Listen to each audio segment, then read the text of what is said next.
me. Have you ever made statement against me, Ms. Cassette, at one time? I'm not sure, sir, but I'm sure I've been hurt by some of the things that the Quadcom during the time of Mr. Chair, you said you have been hurt. Yes, Why sir. are you hurt? because sir, Are you the ones being investigated? Why are you hurt? no, sir, because I'm a supporter and I just want to be honest, no, sir. it's not, Mr. Chair. What I'm saying is this: you are not being investigated. I'd like to ask a question. Why are you hurt? Sir, Mr. Chair, I will just answer honestly. For example, if you are a supporter of a certain politician, as I'm sure your supporters in your district in Manila know, if somebody you love or support is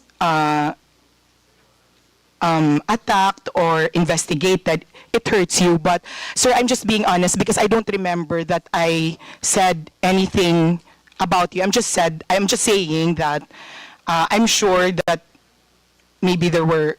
I'm not sure, sir. I'm sorry. I don't think I've said anything bad Mr. about Chair, you. I will not belabor anymore on what she said about me, no? But I just would like to reiterate what Congressman Jude has been saying all along.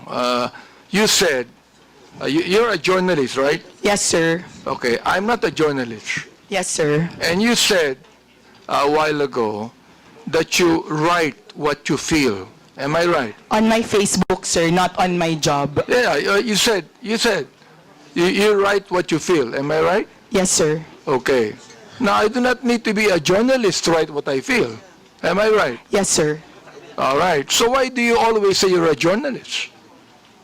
Because they asked me, sir, what I do. You were not asked about being a journalist.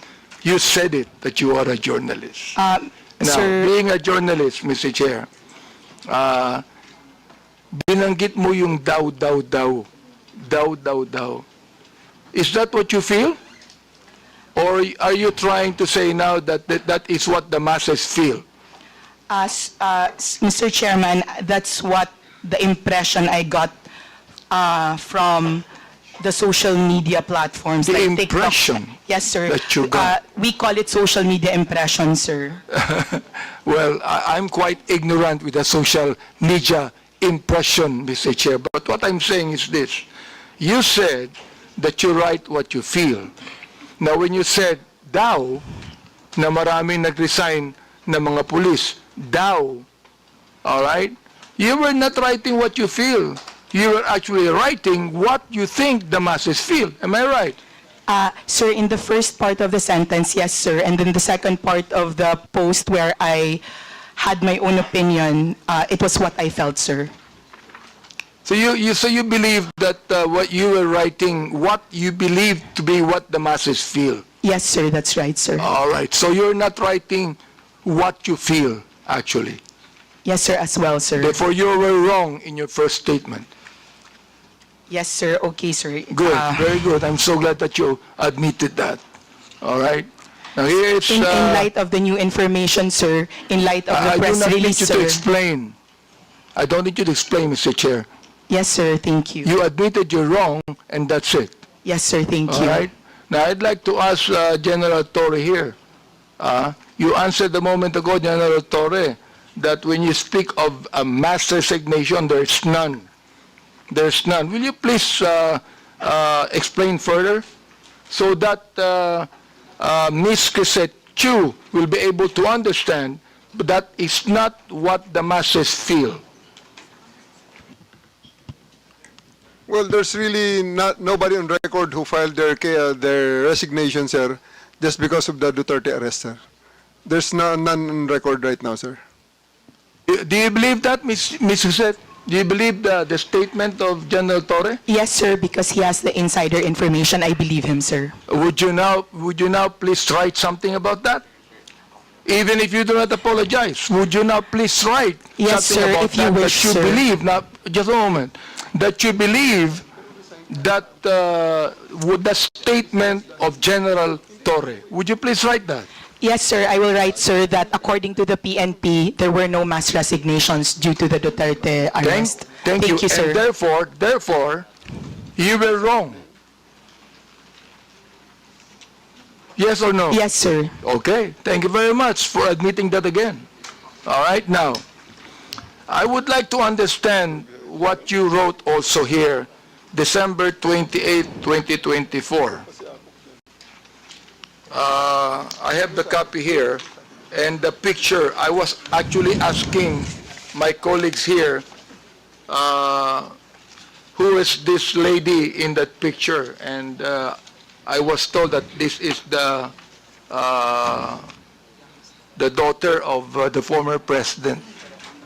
Now, you said, yung anak ka ng presidente, kapatid ka ng VP, mayor at congressman, pero kailangan mo magbenta ng deodorant sa TikTok with matching actual application of deodorant sa kilikili mo because sayang ang pera para may pambili ka ng luho. Samantalang ang anak ng mga congressman lang na kung sino-sino nag-aaral abroad sa Europe at Switzerland at walang alam sa buhay, akala hardworking lang ang kanilang mga magulang. I would like to understand this. I would like to understand what you feel about this. Now you tell us right here in this committee, anong ibig sabihin nitong impression na ito? Mr. Chair, respectfully, I would like to say that there are many congressmen whose children live lives that are far beyond what their salin of their parents have. Well, Mr. Chair, to inform Ms. Crisette that I have 3 children, and they never went to Switzerland to study. Yes, sir. Not you. Okay. It's not you, sir. All right, not me. Yes, so sir, not therefore, you. who are you referring to? Sir, I would not... You give us names. Who are you referring to? You made a statement that there are a lot of congressmen. Therefore, you tell us now, who are you referring to? Sir, Mr. Chair, respectfully, my counsel does not want me to no. mention. Your counsel is wrong. You made a statement, samantalang ang anak ng mga congressman. You made that statement, maraming congressman. So I'm asking you right now, sino-sinong congressman yun na may mga anak na nag-aral sa Europe at Switzerland na walang alam sa buhay? Yun ang ibig sabihin nun. Yun ang impression mo, di ba? All right, you tell us Chair. now. Because that is not only an impression, Mr. Chair. She is telling us something that she believed to be true. Your Honor, as counsel for resource person Mr. Chair, issue, does the council have the right to speak in this committee? The council should wait for the chair to recognize you. Representative Bante first. Right, I'd like to find out. Because look, nung sinabi mo, ang mga anak ng congressman lang na kung sino-sino nag-aaral abroad sa Europe at Switzerland at walang alam sa buhay. That is not only writing what you feel. It is writing what you know. That's your conclusion. Therefore, I would like to find out, sino ang tinutukoy mong congressman dito? Ipangalan mo na. Oh, palagay ko walang congressman matatakot dito. Meron bang mali, Mr. Chair? Is there anything wrong with any congressman who can afford to let his children study in Europe and Switzerland? Is there anything wrong with that, Mr. Chair? Let me ask you, yes or no, is there anything wrong with that? Ms. Crisette, kindly answer the question. Mr. Chair, Mr. Chair, may I be allowed Would you allow the council? I will allow counsel to speak first after she answers. After she answers. Okay, Your Ms. Crisette, Honor, please answer the question. Your Honor, to facilitate the expectation of the Honorable Congressman, may I be allowed to give 1 minute just to confer with my client, Your Honor? Attorney Bello, tapusin muna natin yung question to Crisette. pag na answer niya na satisfactorily, then we can proceed with your manifestation. Ms. Crisette, please answer the question. Yes, sir. Your Honor, Mr. Chair. my request is Ms. that before... Sec Your Balyo, wait until you are recognized. Crisette Wait. Chu is being recognized as of now. We have rules to follow in this. Ms. Crisette, kindly answer the question. Sir, Your Honor, Chairman, just reconsideration, Chairman. Your Honor. My request, Your Honor, is that before my client will answer, may I be allowed 1 minute to confer Mr. with Chair. Your Honor, to Mr. Chair. clarify Hold on. with the Are permission you of the referring to Honorable a Congressman. legal advice? Would you like to confer with your client? Yes, Your Honor. Okay, you just- confer with your client first. Yes, Your Honor. We have a 1 minute suspension. Thank you, Your Honor. Thank you. thank you, sir. Your Honor, thank I you very just much. asked Ms. Chu if there's anything wrong with any congressman who can afford to send his children to Europe and Switzerland. Is there anything wrong with that, Mr. Chair? The only answer is yes or no. Yun lang po. Your Honor, may I be allowed to approach the Honorable Congressman after my consultation with my client? Her attorney said, no?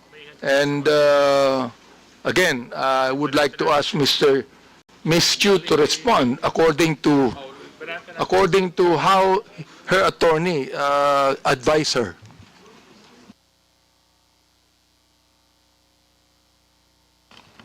Ms. Crisette is recognized. Mr. Chair. Sorry, sir, I did not hear your question. My counsel was speaking with me. Could you kindly... Representative Abante, do you have any question?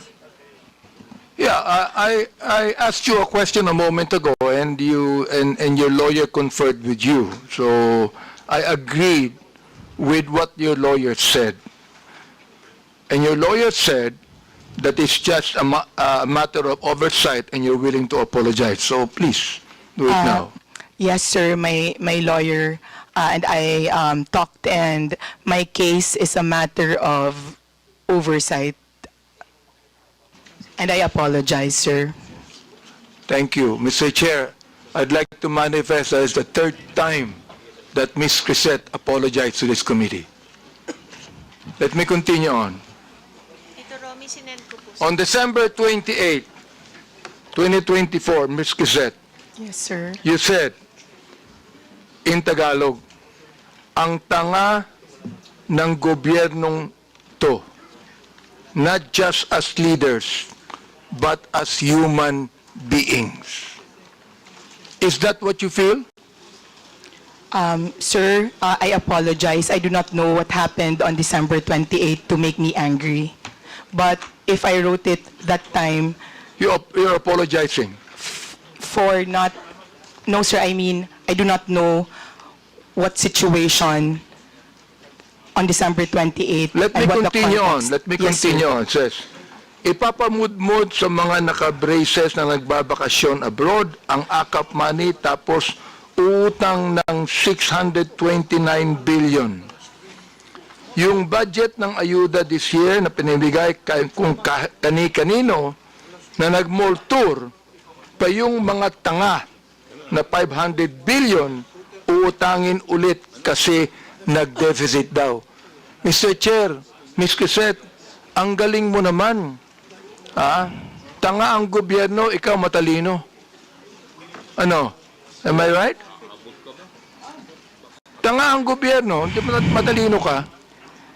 Mr. Chair, when one is angry, one says bad things. And in the situation that, sir, Mr. Chair, in the situation when I found out So that our... Mr. Chair, you still have words, no, Mr. Chair. Ibig sabihin, that you are actually telling your anger to your followers, your anger. Saan mo nakuha yung anger na yan? I mean, do you have the facts? Do you have the information? Do you have the documents? Mr. Chair? Sir, nasa news po na uutang tayo this year and last year. Well- Sir, sir, please, Mr. Chair, kaya ako nagalit kasi may nakita akong nakaakap, na nakabrace, tapos, sir, I am not laying it on the congressman. I am laying it on the person who gave that person 5,000 despite na, sir, kasi taxpayer kami. Masakit, sir, na makikita namin na... Ms. Quezet, may I ask you the question, how much taxes did you pay? And I will tell you how much tax I paid. Sir, Ang katwiran mo, you're a taxpayer. Bakit? Anong palagay mo sa akin, di taxpayer? sir, hindi naman po kayo yung sinasabihan ko ng tanga, Mr. Chair. Kaya It tinatanong was the kita, Mr. process Chair. of distributing the Mr. Chair, AKAP. tinatanong kita kung saan mo kinuha ito. Sa news mo lang pala kinuha eh. Wala kang documents. You cannot even tell me if you're telling facts or truth. Sir, nasa news po kasi sasabihin na mo, tanga ang mag-uutang tayo. gobyerno. My goodness, ibig mo sabihin, you're going to base your statement, tanga ang gobyerno, sa news na nabasa mo, Mr. Chair, and then you're telling me you're a journalist, and you're telling me that you're speaking the truth? Mr. Chair, respectfully po, those are my feelings. Kasi binamigay natin yung pera sa Therefore, AKAP. if that's your feeling, Mr. Chair, I demand that you apologize to this committee. I will apologize, Mr. Chair, for my bad words or for... I apologize for my bad words, sir. I Mr. apologize for saying the word tanga in my post. Maraming salamat, Mr. Chair, for admitting that, no? Siguro naman, makikita mo naman ang gobyerno, sasabihin mo mga tanga kami, siguro, pinapalagay mo, alam mo sa akin, Mr. Chair, ang pinapalagay ni Ms. Quezet, yung audience niya, mga tanga eh. Yun ang pinapalagay mo. Hindi ang gobyerno. Yung audience mo, mga tanga, kaya papaniwalaan nila ang sinasabi mo sapagkat yung audience mo mismo ang hindi nakakaintindi. That is fake news, Mr. Chair, and that is what we're investigating right now. You see? I hope that you understand that, Mr. Chair. Ms. Quezet, do you understand what I'm trying to say? Ikaw, nandito sa akin yung mga sinabi mo tungkol sa amin, ha? Hindi ako sumagot dyan, eh. Hindi ko na kinakailangan pang i-belabor yan. So, anyway, Mr. Chair, anyway, nakita ko naman na Ms. Quezet is now apologetic to what she said.